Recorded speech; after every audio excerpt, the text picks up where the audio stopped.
On this edition of the program, the cosmic Kevin Ryan joins us.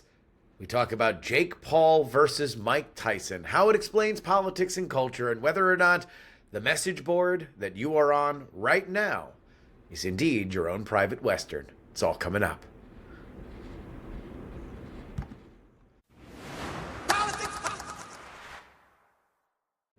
Hello and welcome everybody to the Politics program for April 12th, 2024.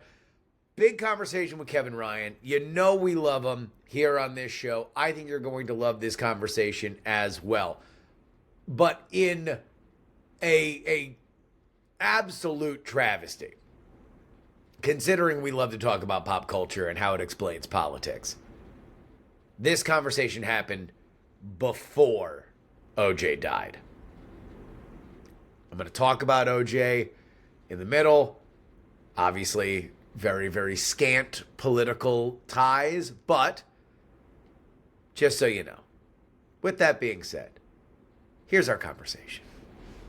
Joining us once again on the program, one of our favorites. Really, just an old growth DNA of this very program, the one, the only Kevin Ryan. Welcome back to the show, Kevin.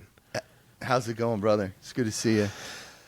Man, you know, we got into a conversation that, as we often are wont to do, that there is some element of pop culture that we kind of feel says something Definitely. About our where we are, and that, of course, is the Mike Tyson Logan Paul fight, which will take place in Cowboy Stadium later this summer. What fascinates you about this first? Because we'll get into all of it and why it matters and why it's culturally relevant, why it's politically relevant. But what fascinates you about it first? I mean, Mike Tyson. That's and the intersection of those worlds. The YouTube, because it's Jake Paul, and then Logan Paul's the one who was wandering through the forest with the Japanese forest when the corpse was there. Yes, that's him. Okay, so yeah. current WWE superstar Logan Paul. My man. He is a current professional wrestler, Logan Paul. Good for him, dude. And that's my general response is good for both of them. They seem like nice boys, you know? But here's my question. Why? Why for Tyson? I get it for Jake Paul, right? There is this new world of influencer boxing, for which, by the way, considering everything that goes on in the House on a daily basis, and some of this is unfolding now. We're recording this on Wednesday, but the Republican House conference is absolutely coming unglued for varying different reasons.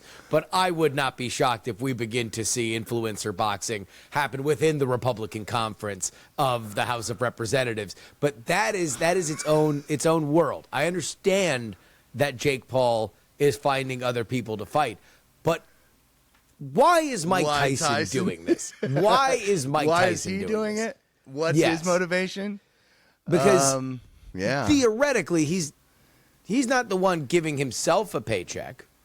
Jake Paul will be the one giving him a paycheck. He is the one promoting this fight. So, you would think he's there to lose.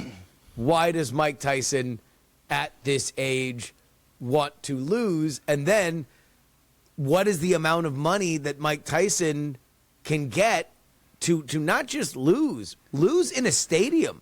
This might be the largest crowd that he ever fights in front of. Yeah, it's almost 100,000. If they sell it all out, and there's no reason to think that they won't. Now, maybe the tickets will be affordable, but then again, it brings us into another element culturally of is this the new blue-collar entertainment?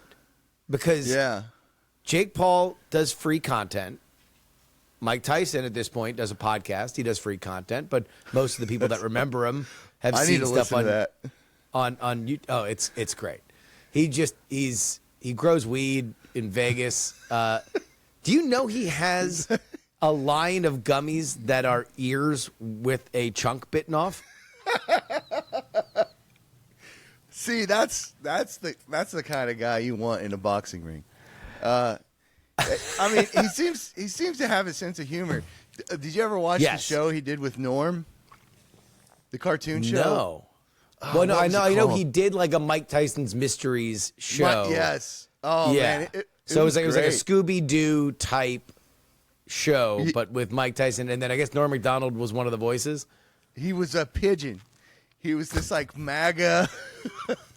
Like there's an episode where he just like goes around going, lock her up. That's amazing. But he's like a little pigeon. It's pretty bizarre stuff. It definitely altered my view of who Mike Tyson is, which was already like fairly complicated and a little bit confused to begin with. Well, this is something that brings us into the political realm of it, because I believe it was announced that Donald Trump will be attending this fight. Naturally. Donald Trump is somebody that has been friends with Mike Tyson in a way that, even when it was uncomfortable. There was a clip that was circulating that I saw a couple days ago of Donald Trump on the Letterman show, wherein I can't remember where in the timeline we were. It might have been after Tyson was released, but he's just out there saying, "Hey, he was falsely convicted of rape." That there were Trump problems was with that saying case. this. Trump about is Mike saying Tyson? this about Mike Tyson back in the day, right? So Yeah. there has been a long history with the two of them, and for a lot of combat sports and Donald Trump in general. But this can't help but be a political element, right? Because Joe Biden would never be at this. No, So it tells us something about our modern coalitions. It tells us something when it's like, okay, well, what is an event that would get 10,000 people that Joe Biden would be at? Yeah. Super Bowl? Maybe? Maybe, yeah. That's a good question. Maybe like a literary back in the conference. day. I know, yeah. The Newport Folk Festival. Like where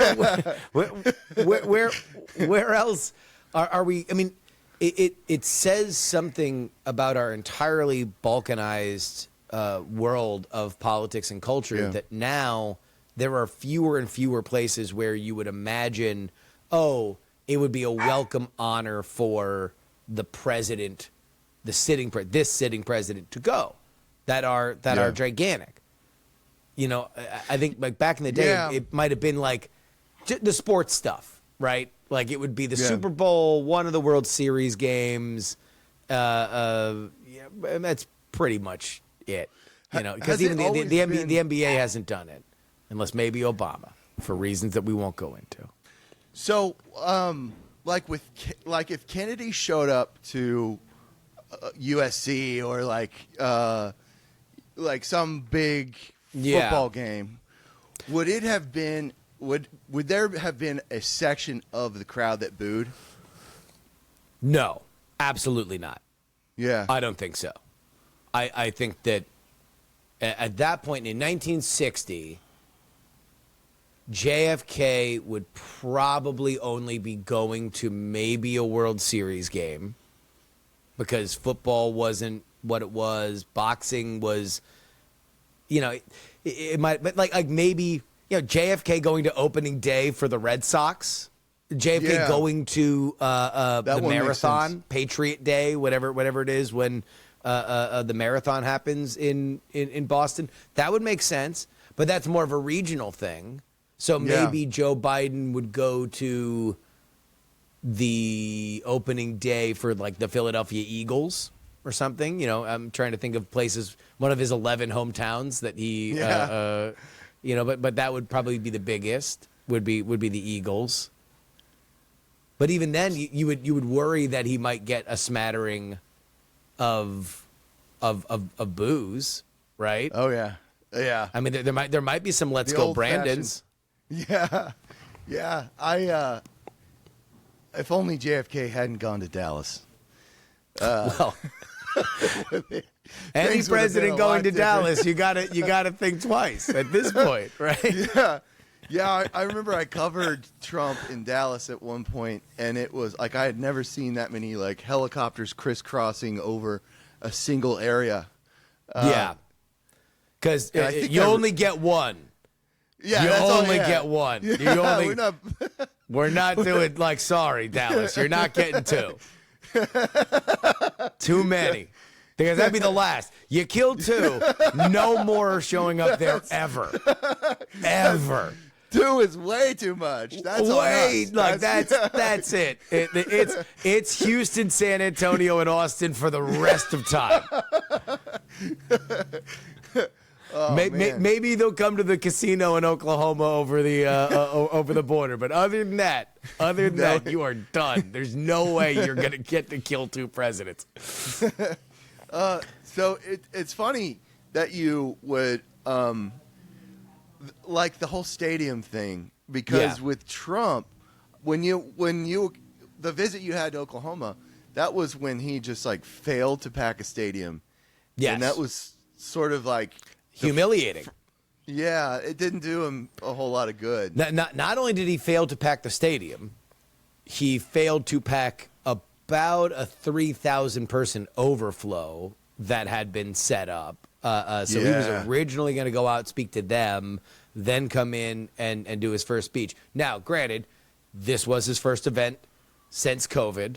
I think it probably spoke to that campaign on many levels, not quite understanding exactly what the national mood was on COVID, as was ultimately meted out by him losing that election.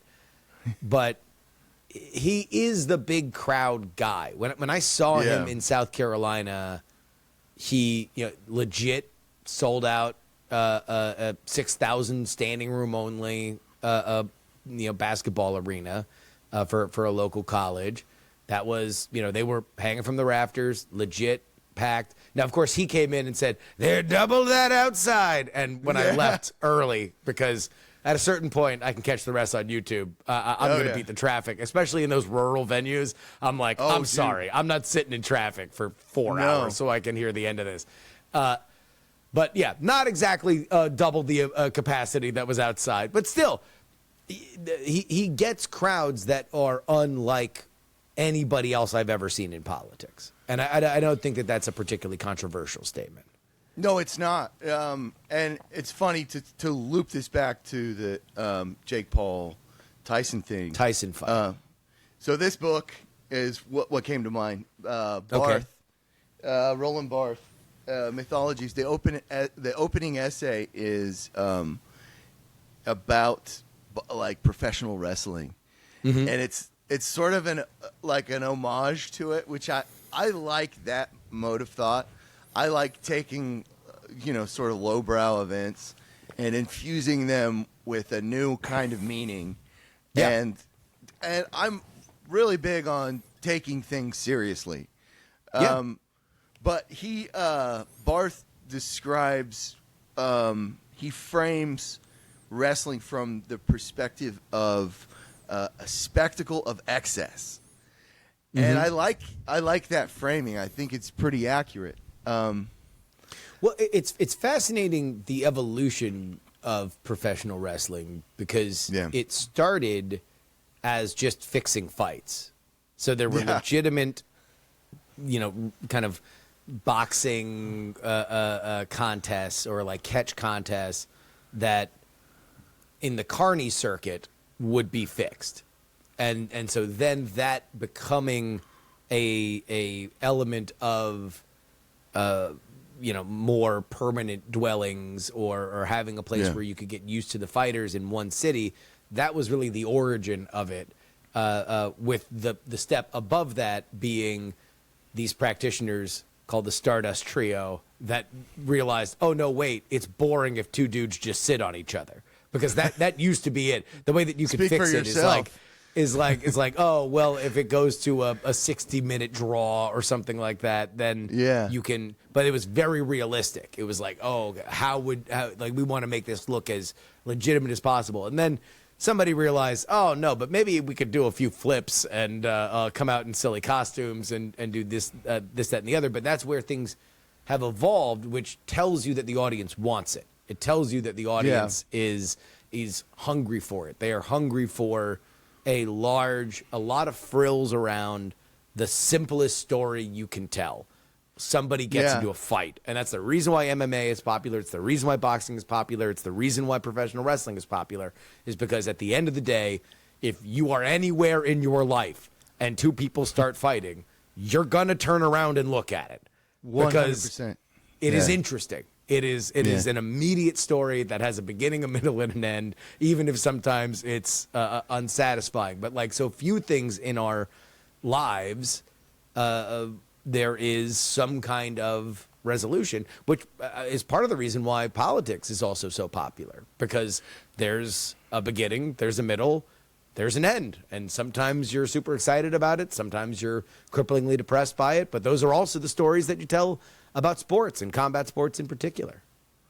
For sure. I like that storytelling aspect. I like that framework, because that's what captivates us. And if you pair storytelling with play, where like, you know, a game is when the players lose themselves in the play, and the audience is captivated by that loss, and there's like the luckiness of being able to participate in it. I don't know if I told you this, but I was a soccer referee for like 10 years. And really? Yeah. And I got like semi-pro level. Really? You know, and it was this moment where I was like, do I go journalist or do I go referee? Referee? Yeah. How do you get into the vein of a soccer referee? Oh, my dad's Irish, so it's like soccer is. I mean, every single day we've got a soccer match on.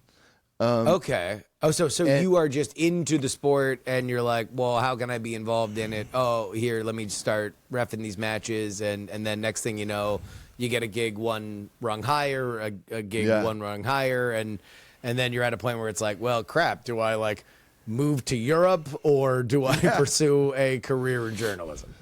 Yeah, that was essentially that's where it went. And it was, I either moved to Denton and went to graduate school for journalism, or stayed in Houston because there's a big reffing community. And I loved it. There's times when I like miss it. Just because like there's a feeling of being a part of the spectacle of excess and the play and the performance. Because that's a big part of why we're drawn in is, I mean, we just want a good performance and a good story. But being a part, as any athlete knows, being a part of the glow of a sporting event, a game, is just so thrilling. It's a beautiful human experience. And it does inform us of politics and of culture. I mean, there's a lot that is, you know, the modern political playbook. It's funny you brought up Kennedy. It really is, you know, Joe Kennedy hatching this plan with his sons, Jack and Bobby.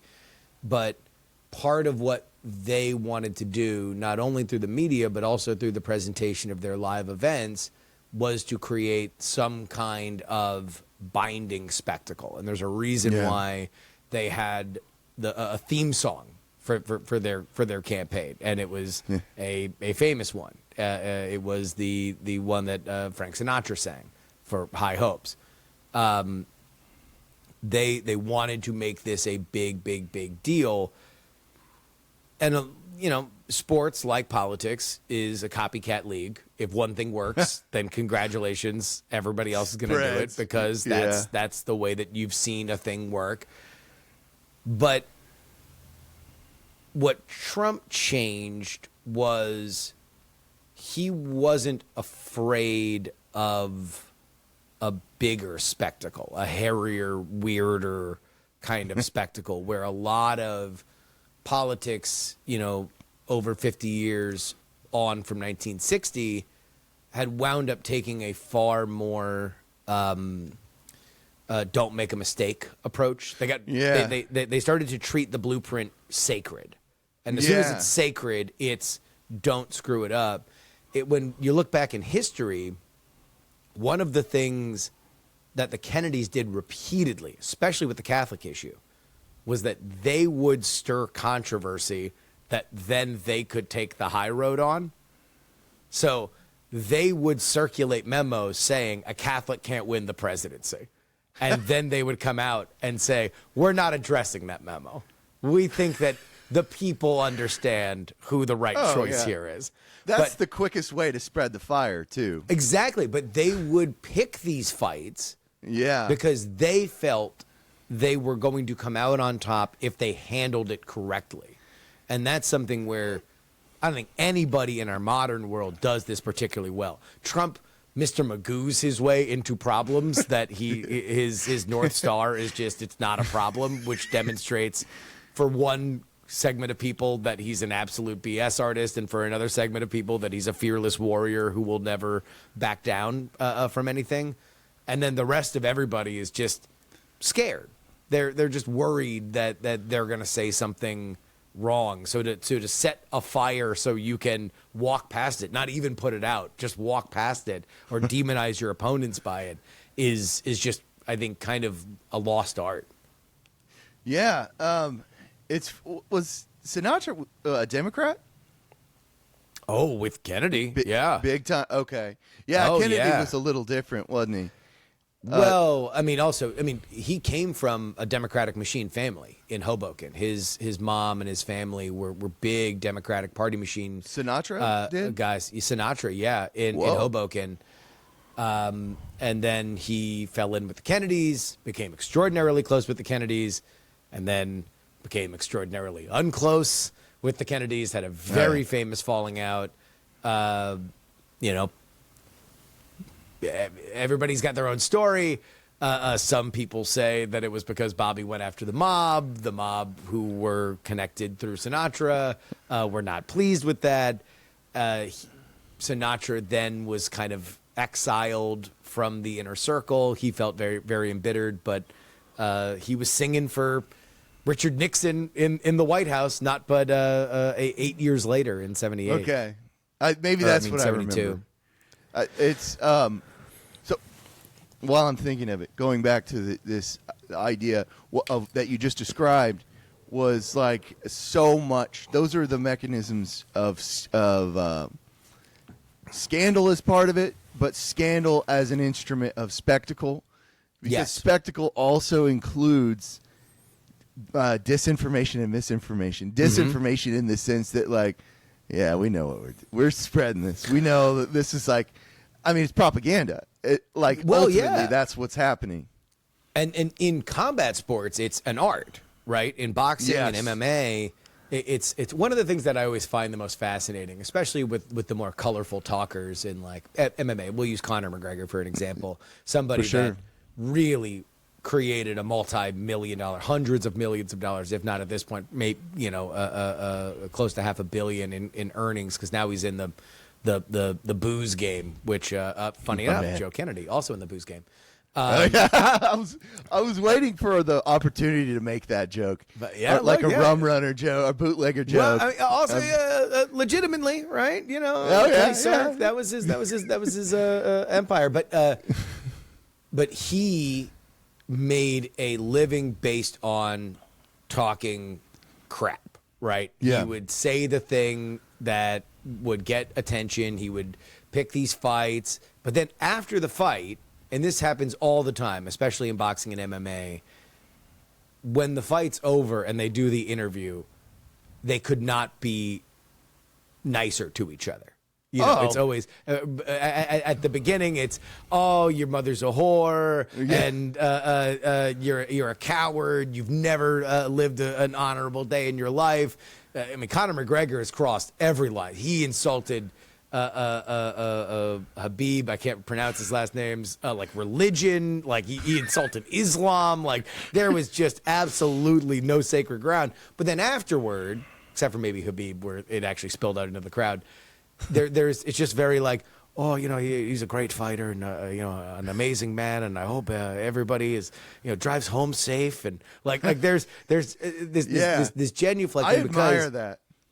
Well, part of it is that it's artifice. You want people to buy the fight. Yeah. There is that P.T. Barnum element of just get into the tent. That's all we need for you is getting into the tent, and that's politics too. I mean, there's a reason why, right now Joe Biden is running these heart-wrenching ads about women who were unable to get health care in miscarriage and sepsis situations because of the wake of the Dobbs decision, and the end of it is just Donald Trump did this, right? So telling a heart-wrenching story and then putting it squarely on Donald Trump's shoulders. That's the uppercut. Is it fair? Is it good? Up to you. The point of it is you are in the tent.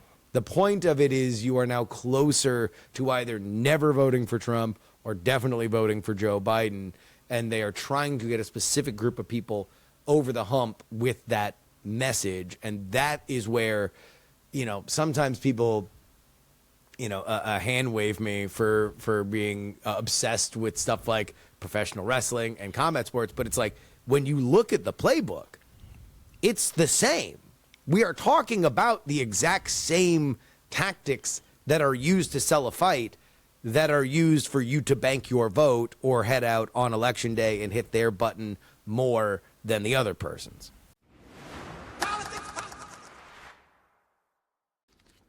This is your update, brought to you by TakePoliticsSeriously.com.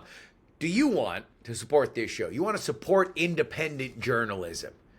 Do you want to support independent political analysis the way it used to be before everything became a big pep rally? Yay, our team. What you really need to do is think about this. No. Then support it.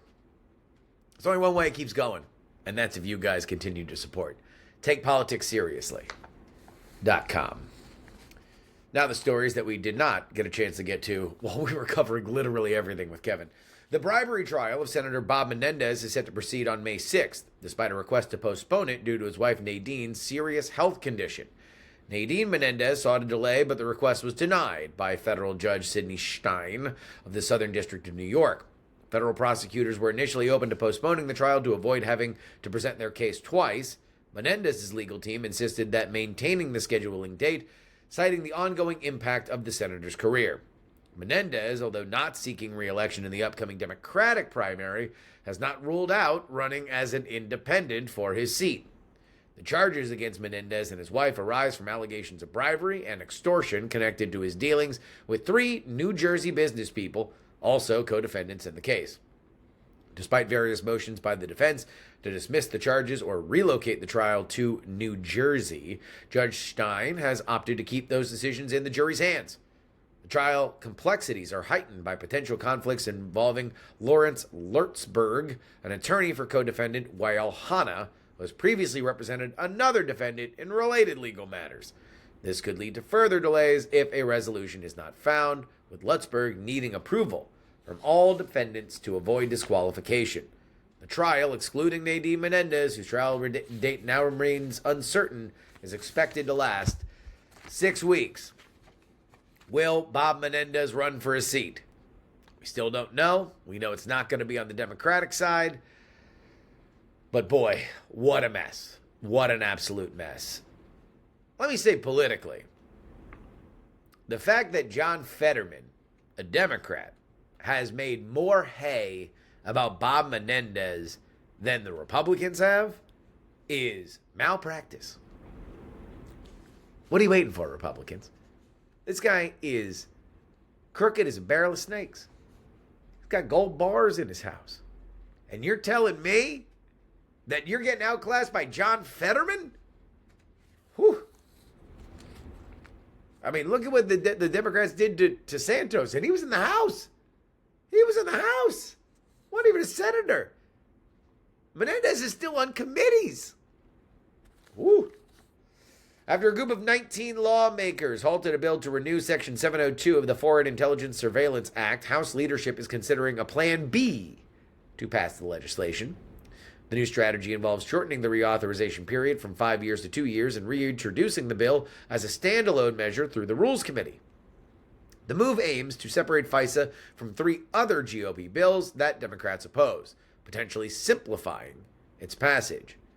The proposed 2-year term, supported by figures like Pramila Jayapal, is intended to allow for quicker revisits and reforms to the law addressing concerns over the surveillance of Americans communicating with foreign targets. Despite these adjustments, the plan still includes a contentious provision requiring a House vote on an amendment for a warrant requirement, a key issue for the 19 Republican dissenters who deem the feature to be included in the bill's base text. Meanwhile, House Minority Leader Hakeem Jeffries has stated that Democrats will not support the rule to pass FISA as a standalone bill, highlighting ongoing bipartisan challenges and the deep divisions over privacy and security entwined with FISA's reorganization. But that might be a plus for Speaker Johnson. If they're not relying on Democrats, it's solely a Republican thing. Can you hem everybody together for it? It's still going to be an uphill battle, but we'll have to wait and see. And finally, in non-political news, O.J. Simpson, a football icon whose off-the-field life overshadowed his athletic achievements, is dead at the age of 76 after battling cancer, as confirmed by his family and attorney. Simpson, known for becoming the first NFL player to rush for over 2,000 yards in a season, leaves behind a complex legacy. Yeah, to say the least, marked by his induction into the Pro Football Hall of Fame and his significant impact on both sports and American culture. However, Simpson's fame took a dramatic turn with the involvement in the most publicized murder trial in United States history, following the deaths of his ex-wife, Nicole Brown Simpson, and her friend, Ron Goldman, in 1994. Despite his acquittal in a criminal trial, which, by the way, highlighted deep racial divisions in America and subsequent legal troubles, including a conviction for robbery and kidnapping, have indelibly shaped public perception of his character, to say the least. Simpson's life story, blending remarkable sports achievements and controversial legal battles, has been the subject of extensive media coverage, forever intertwining his contribution to sports with his infamy in legal and cultural discussions. Again, quite possibly O.J. Simpson's greatest crime was not dying in time for me and Kevin to be able to talk about it, because it probably would have been an hour. And we might just do it again. Maybe I just call Kevin and we just talk for an hour about how O.J. Simpson explains culture, because there's no thing that has mattered more in our modern world that O.J. wasn't early on. The multi-hyphenate, athlete, presenter, famous person, transracial icon. I'm not black, I'm O.J., he was quoted as saying in the O.J. Made in America documentary. People were quoting him as saying that. And then, of course, infamy. Can you imagine the O.J. Simpson case in a world of TikTok and Twitch? Can you imagine how O.J.'s trial would have gone through what we now understand as stan culture? Whew. Lot to unpack there.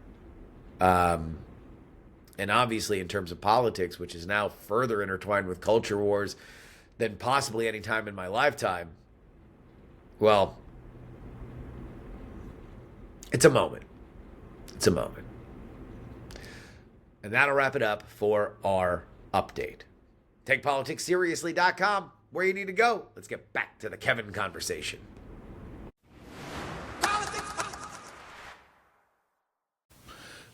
Yeah, I love that framing. It reminds me of something you said to me that was career changing for me, and it was we must have been in some bar chatting. Sounds like us. Yeah, some dive bar, kind of like we'd just been hashing through the world's problems over some some beers, and made an appeal that, like, pursue the universal were your exact words, and that pursuit of universality it's crucial, and I like that. That's what you and I often wind up doing, because we're finding the universality that loops Mike Tyson in with Mitch McConnell. Yeah, exactly. Yeah. And then a YouTube star. The other place, I think I have Westerns on my mind because I've been doing it that week. You've been reviewing Westerns, yeah. Oh man, we can hop into that if you want in a bit, because I do think it's relevant. I think, death rides a horse. He comes into town and you have this showdown, and there's so much spectacle in it. It wouldn't the man who shot Liberty Valance wouldn't, which is the review for today. Gotcha. This is coming out Friday. Yeah. Okay, so yeah, it'll be out by then. It's coming out in like a couple hours. I'm actually nervous about it. But yeah, I mean, that's like in that film. Have you seen Liberty Valance? I have not. No, I am undereducated on Westerns. Dude, you should see it. You definitely should see it, just as somebody who appreciates cinema. There's this confrontation between three men who become symbols of law and the various forms of law, where you have like the lawful good of Jimmy Stewart, and then you have the like sort of moral ambiguity of John Wayne's character, and then you have Liberty Valance, who's like, the chaotic evil. Gotcha. But they're all offering propositions related to like the legal structure of our social world. So it's interesting. It's very political. Well, and that's the thing is, I think there's something to the Western genre that either will be, ignored or fascinated on in our modern world, where our culture is very, very obsessed with the kind of min-maxing of an empire at the top of its game.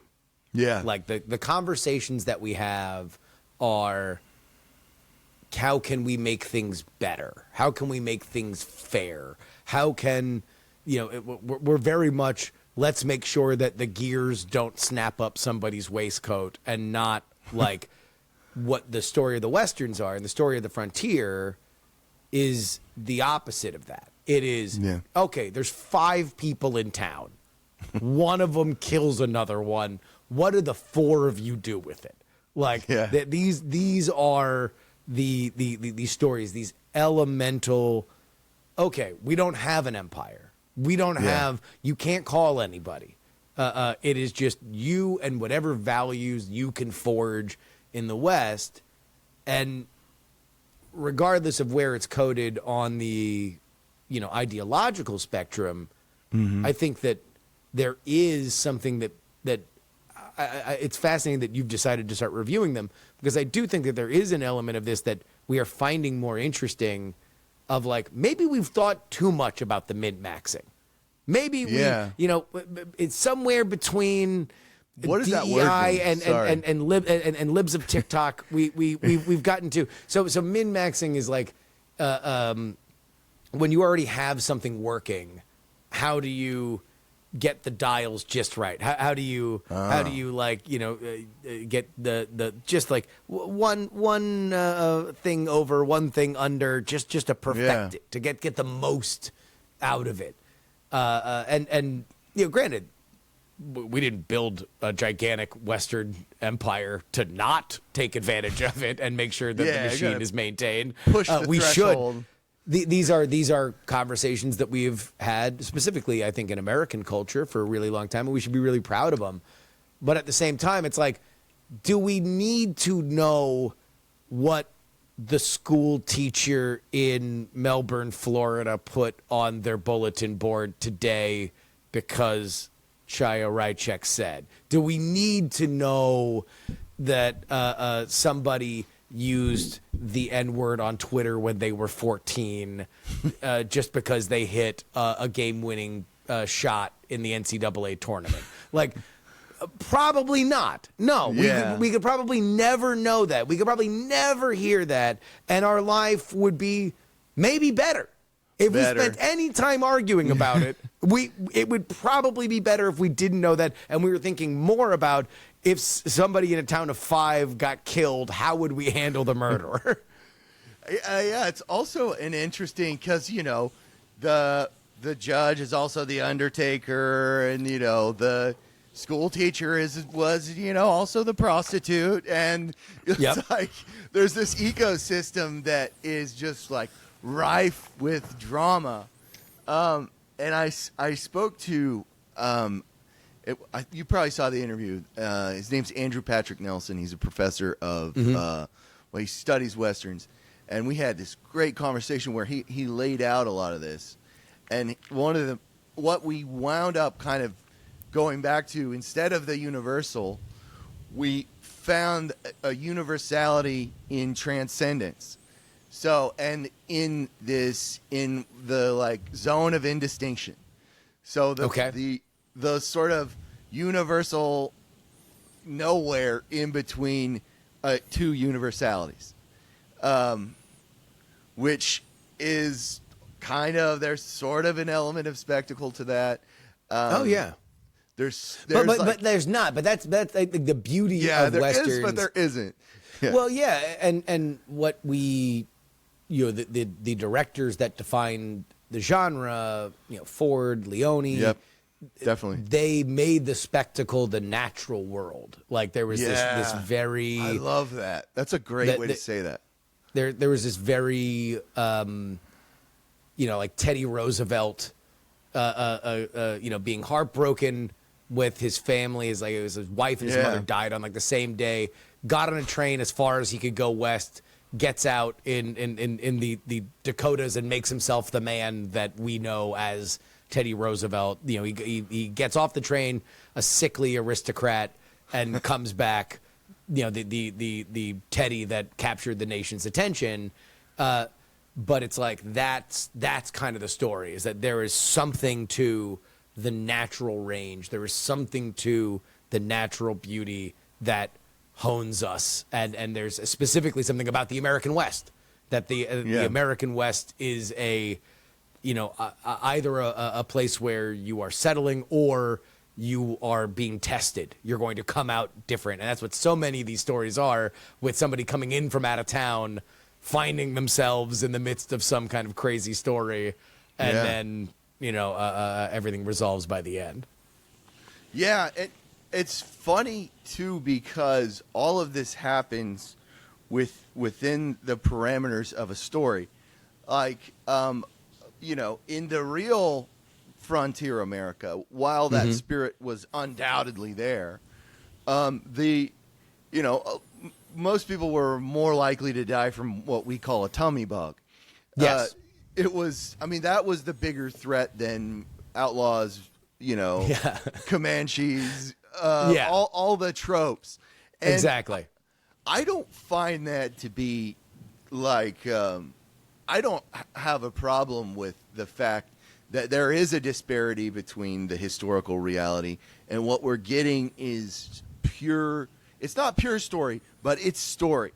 It's designed to appeal to us artistically, culturally, psychologically, like a movie like the Oxbow Incident, which I'll have out like in a couple weeks, where it's like, you have this idea of what a Western is, and it's gratuitous violence and, the men in black hats taking over the town.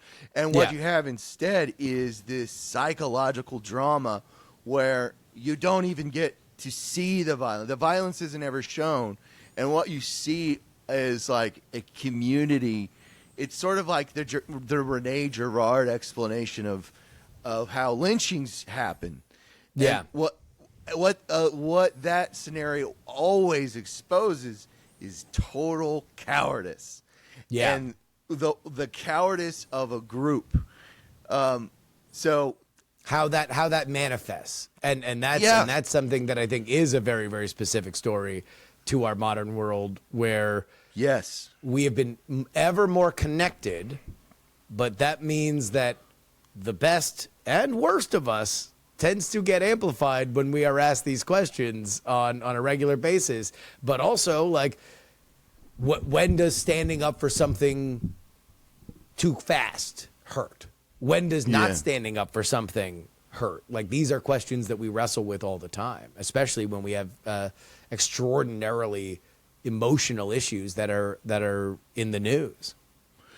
that's a good way to say it. And within like the Oxbow incident, I would say it's fascinating because this is Henry Fonda, early Henry Fonda. It's fantastic. I would watch the movie just to see him if I were you. But this is like, I don't know how, I think 5 to 10 years before he did 12 Angry Men. And it's very similar. It's Gotcha. a very similar story. And there is a human element to that. What's fascinating to me about what you just described, the contemporary version of the ancient mechanism, the sort of victim, the sacrificial, the scapegoating mechanism, is that it's so digital and technological. So like this sacrificial crisis takes place on Twitter.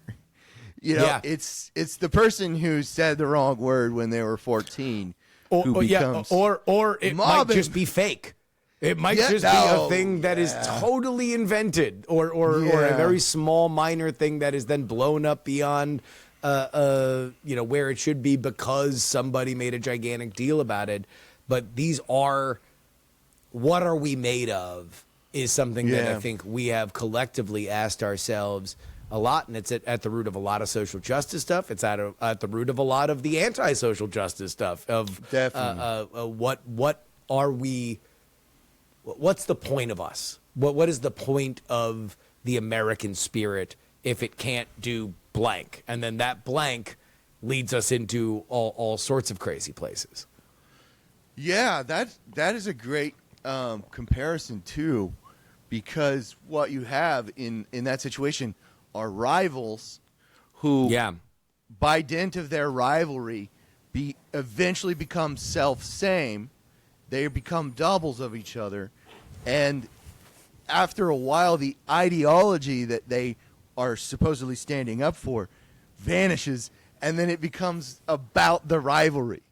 So it's like, I forget what we're fighting about, but I know I hate you. But I know that this person sucks. I know that this person's good. And so now I'm going to retweet this person, and I'm going to quote tweet this other person. I'm going to try and ratio them because it doesn't really matter what these fault lines are. It matters that we are fighting right now, which in a lot of ways, that's the story of message boards on the internet forever. At a certain point, there's a life cycle that I would love to codify. I'd love to talk to like some kind of anthropologist to codify this and see how much it fits. But fan message boards, I know for a guy, example. by the way. I can connect We'll you. talk. Okay. Fan message boards specifically. And I've seen this happen my entire life. Yeah. It begins with people very excited. Early settlers who are just like, oh my God, do you like this thing? I like this thing. And then there's a rise. That's when the product begins. The memes, the songs, somebody does a thing. They create original art in celebration of this thing that they all like. Be it whatever, right? Everything from macrame to politics. There's an original art. And then around there, the crystal cracks. And you start to see, hey, maybe this wasn't as good as I thought it was. I love it, but now I don't love it as much. Am I alone? And it's always framed in that capacity of now it's different. I don't like it as much, and I'm coming to you, the faithful, for it. And at that point, almost all fan forums devolve into good guys and bad guys, or good issues and bad issues about each other. It will always become about the board itself and far less about the art for which they initially gathered. And this is something that I have seen almost universally in everything, and you've seen writ large with social media, which are essentially message boards without moderators. Yeah, I think I understand what you're saying. So let's take the Arrested Development subreddit. Okay. Which I don't know if it evinces what you're describing, but let's just pretend it does. Sure. So what you're saying is that in the beginning, let's say you have this subreddit with 200 people in it. And they're just thrilled. I can't believe. Did you watch the episode? Let's recap the episode. Let's just quote lines to each other. We just love. Quotes. Exactly. The Office subreddit's probably better. Same thing, right? Yeah. Okay. Because I've seen that there. And then you have invaders who come in, and they're like, "The Office sucks." Well, no. Usually it's the same people. Yeah. It's the people that were on the thing. They just, for whatever reason, now they don't like it or they like something else and now they want to do it. But they know what to say to rile everybody up because they are of it. So we are skipping my secondary thing where all of a sudden everybody's making their own Office. They're doing Office intro videos that they're posting. That's getting big upvotes. But eventually it's their own audience that will turn against them because in a lot of ways, that's the way you can stand out.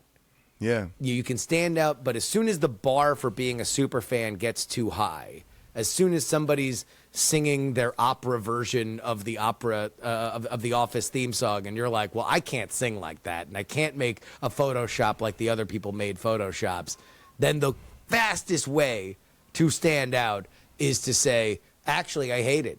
And it turns out that it got bad after this episode. And if you do that, and if you time it the right way, where maybe they did have a bad episode, or maybe some key cast member left, then now you've got a little bit of a following. Now you've got a little bit of a community. You've got connections that are based on the fracking of that community.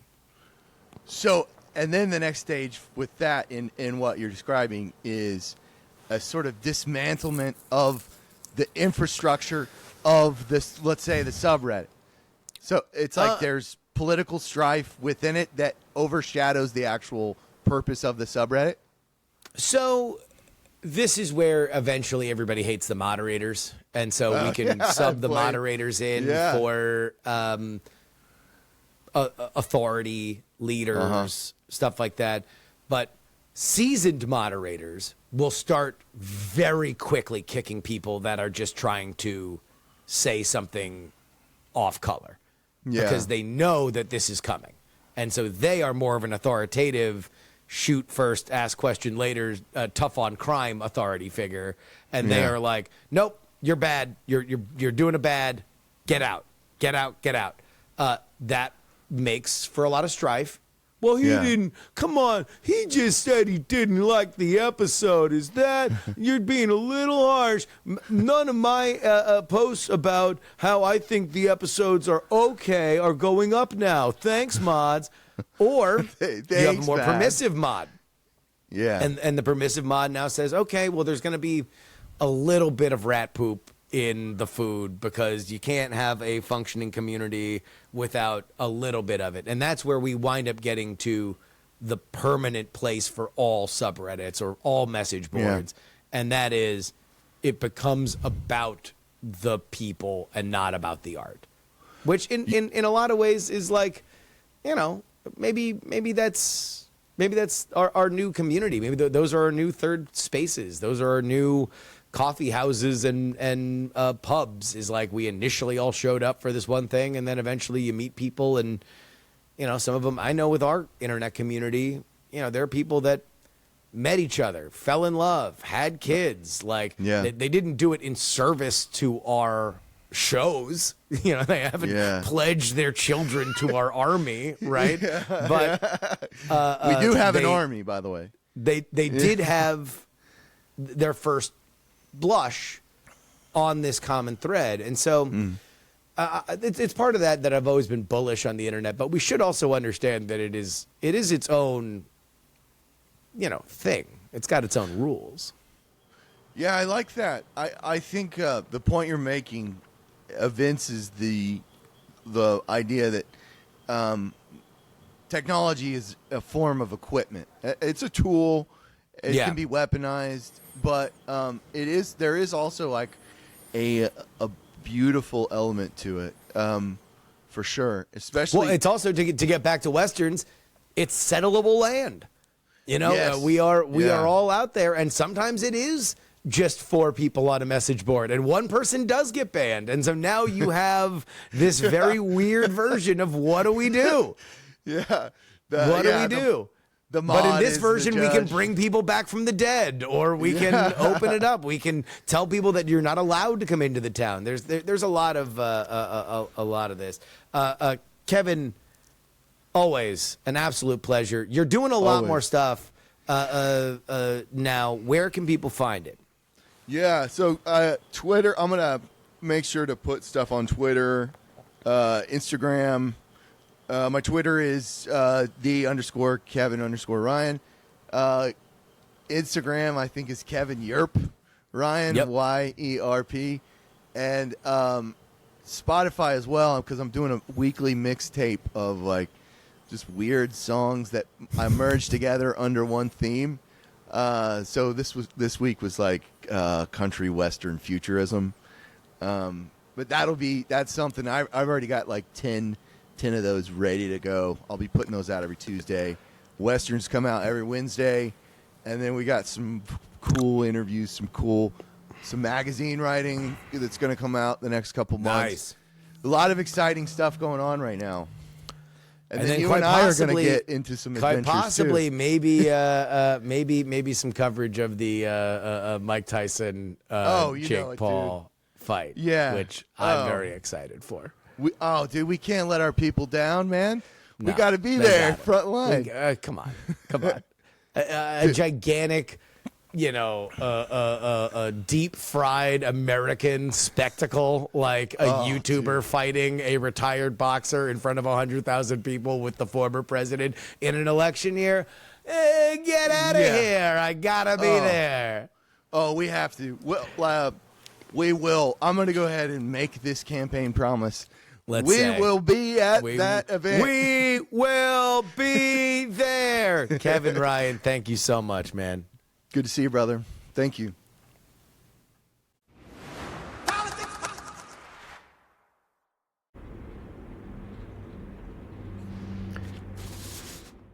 And that will wrap it up for us today. Politics, written and hosted by me, Justin Robert Young, for Dog and Pony Show Audio in Austin, Texas. Email me, theyoungamerican@gmail.com. Find clips of the show, Justin R. Young on TikTok for now. Justin R. Young on Instagram. Politics on YouTube. Full episodes there now. Full episodes of the show. All of it in video. If you have not subscribed, what the hell are you waiting for? Politics on YouTube. Just type in @politics. You're going to find it. On Twitter, we are Justin R. Young, and you can share this podcast via the regular old website, px3podcast.com, to your friends, family, and clergy. If you'd like to support me with a one-time donation, well, you can do it. PayPal.me/payjury. Venmo money isn't real. Justin-Young-20. Cash App is PX3Cash, and you can send anything you'd like to me in the mail. Post Office Box 153184, Austin, Texas 78715. Of course, you can always get our bonus content at TakePoliticsSeriously.com. $3 tier gets you 2 bonus podcasts per week covering all the news we missed on our free podcasting schedule, and our Titanic $10 tier gets your name read at the end of the show like these fine folks in the Titanic $10 tier. Including Sam, John, Niemeister, Edwin, Invoke Gloria Young for King of the New World Order, Brian, Edison, Jeremy, a dog named Checker, Sarah Jeannie, Matthew, Dr. G, Dustin, Brad, D. Laser, Nick, Just Another Pilot, Middle-Aged Mike, Utah Jimmy Montana, The Jen, Halo, D. Reilly, Andrew, Lisa, Fat Tony's PJs from New York, Diva on the CFP, Gloria, my mom, Gray Zone, Peapaw, Jay, Neil, John, DP4, Bongo, Neil, His Nerdiness, Charles, Audrey, Stoll Adler, Spot, Darren, Idris Arslanian, Berkeley Steven, Pneumatic Terran, Molly's Delightful Demeanor, Adam, Chief Andy, Robert, Casey, Paul, and Bluefront, and the Lenina. You want to join their ranks, friends. Only one place to go. Take politics seriously. .com. I hope you guys have a good weekend. I'm looking forward to having a quieter weekend than the one that we had this last weekend because it was a lot. It's a lot. Your boy was moving around. But we're going to obviously be covering all the news as we march forward in our 2024 election season. Till then, this is your old pal Justin Robert Young saying, some shows talk about politics, others talk about politics, and still more discuss politics, but only this does all three.